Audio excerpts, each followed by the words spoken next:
Now, as good morning, we are going to start our next lecture on the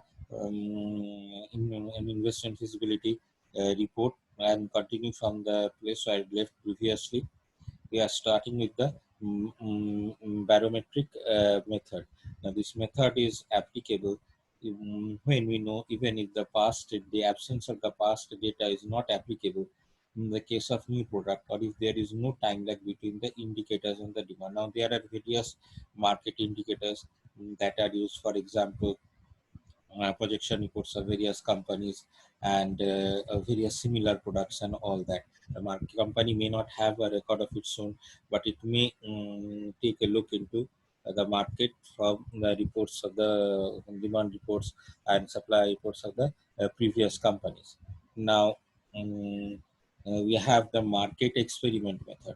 The market experiment method is the method where the study or the experiment is forecast by conducting market studies and experiments on consumer behavior, but under actual but controlled market conditions. Now, how does this work? The market experiment is for the study is forecast by conducting market studies. We conduct a market study for the demand or the requirement of a particular product, or based on the consumer consumption pattern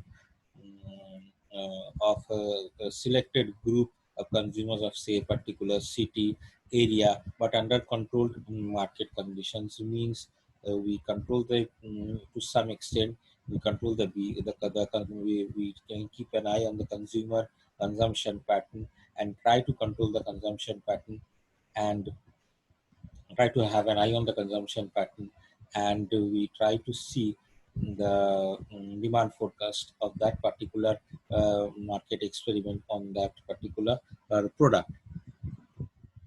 Now, the market experiments are carried out with changing prices and expenditure, which help in forecasting future demands. As we know, in case of basic economics, demand and supply, the demand and supply are demand is inversely related to price, whereas supply is directly related to price. So, in this case, when we are performing a controlled market experiment, that we are setting some certain parameters for customers. Maybe it's a paid survey or something like that, but then we are trying to rational out the effect of price changes and expenditures, which helps us in forecasting the future demand based on the certain price changes and the expenditure patterns of the consumers, or the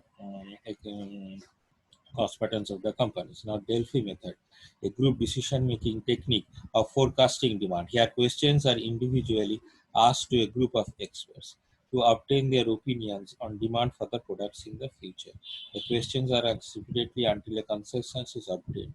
And now, in this case, we see that a group of experts, they are they send a preset questionnaire, people send a preset questionnaire, and their answers are recorded independently.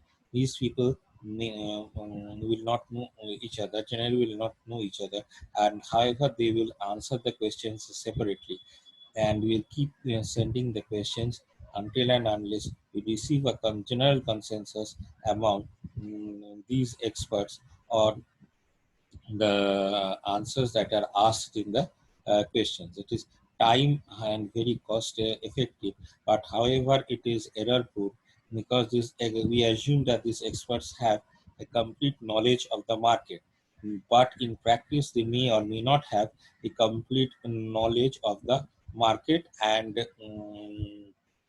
they may lack actually they also may lack the expertise, or they may not have the actual taste of the market scenario, because they might be speaking from their point of view, whereas the actual consumer, the actual market may be speaking from their own point of view.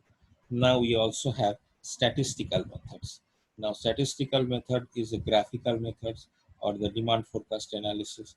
Now, the graphical method of demand forecasting analysis, it plots a range of graph based on the previous values, and tries to build that graph into the future based on the available values. However, in train projection method, we use a very different kind of a technique. For example, in train projection method, if you have done say balance sheet analysis, ratio analysis, trend analysis, say what is the difference in the past 3 years consumption pattern. If they say the difference in past 3 years consumption patterns, say 2017, 2018, 2019, we see for the demand in ACs just before the summer period is coming, we will perform a regression analysis on what factors are most important. Say the job factor is most important, or the summer temperature is most important, or the timing of that particular product, say during winter when there's off-season discount, these are more important.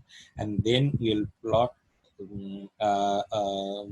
this trend projection method, say around which quarter this particular the demand for this particular product rate is at its highest, so that we can maintain the production and the supply period. Now regression analysis. Now regression analysis, however, is quite a different thing. Now, in case of trend projection method, we might take all other factors into account, but we can only say that previous year such and such products, say the demand for a particular product of a 2.5 ton AC had increased only 20% during this particular say September to December period, and it was different from January to March period. But all the factors that were previously mentioned, say the salary of that particular person, annual increments received, if any, or change in job of that particular person during a certain period, it can only be analyzed by the regression analysis. A regression analysis is of two different types. It may be a linear regression, y is equal to a plus bx. It might be a linear multiple regression, y is equal to a plus bx 1 plus cx2.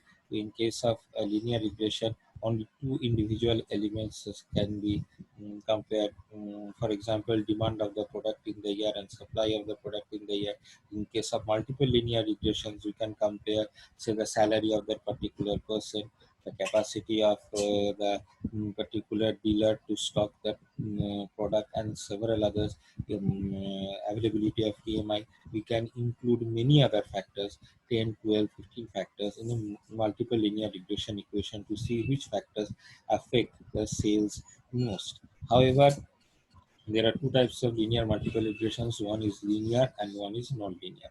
We are only dealing with the linear multiple regressions over here. Now, we are discussing more in the graphical. The forecasting of future sales is done with the help of a graph. The sales data is plotted on a graph, and a line is drawn on the plotted points. For example, we plot the previous 3 years sales data, and we then plot an average point for this year's particular sales data. And we actually draw the curve for this year's sales data based on the previous year's sales data. Now, we have this statistical method, Delphi method, and this experimental technique today. Now, this completes the basic of the investment feasibility report study. And thank you for today. This class is over for